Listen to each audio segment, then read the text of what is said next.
Hello there. Greetings from Sayulita, Mexico again.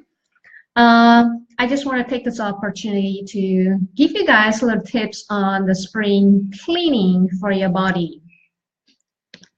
As you know, the Persian New Year was 10 days ago, which marked the first day of spring.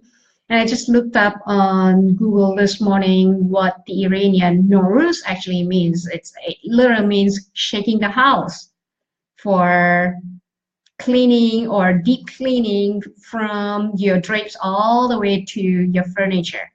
This is the spring cleaning. Then we have the Jewish Passover just started yesterday. And the observant Jews would also do a thorough house cleaning throughout the week. And we also have the Good Friday started yesterday. So we have Lent for Christians, where some people fast for 40 days leading up to Easter. And as you know, Lent is the time to fast for stuff like the popular choices are you fast from chocolate, alcohol, sex, social media. So again, it's becoming more and more popular in North America, even for people who are not Catholics or Christians would choose to fast. And here in Sayulita, Mexico, we have Semana Santa. It is the Holy Week, which is the most important holiday in the Mexican culture. And people are off work and school, so you'll see the beach goers are just like super, super crowded. So we can't even go to town this couple of days because there's like crazily crowded, a lot of people. So besides the religious practices, house cleaning and the beach partying, what I want to share with you is how do we actually do a spring cleaning for our body and to give your digestive tract a boost. So here are a few things that I want you to kind of like imagine. So imagine if your house has been closed for the entire winter, meaning the windows have been closed for the entire winter and you haven't opened anything. You just like keep on piling stuff in there, whether it's from the partying, the cooking, whatever dust that you might have accumulated within the house, even though you do your regular cleaning, but without opening up the windows, there's still a lot of airs, those stagnant air trapped within the house. The same thing with the body. So just imagine that during this long, cold winter months, we tend to eat heavier food. Then we store more fat in the body. And this heavier food, unfortunately, has created ama in Sanskrit or in Ayurveda, where it's actually toxin in the body due to the incomplete digestion of the food that we eat, especially those heavy food. And what we need to do is, spring is the kapha season. Kapha season is heavier, I would say the digestive fire is the weakest at this time. And what we want to do is to make sure that we eat lighter. And when we eat lighter, we will be able to help to reduce the accumulation of ama. So besides doing that, it depends on your body constitution also. How light can you eat? So some people are not able to handle salad yet at this point. So I would suggest, because it's kapha season, you want to eat like lightly cooked vegetables or warm food. You would know whether your digestive system is weak or not by observing how you feel after a certain meal. Are you feeling bloated, heartburn, or you have this diarrhea sensation? If you don't feel good after meal, that means you have digestive system problem. And this might lead to constipation or it might lead to diarrhea. In either case, it's not good.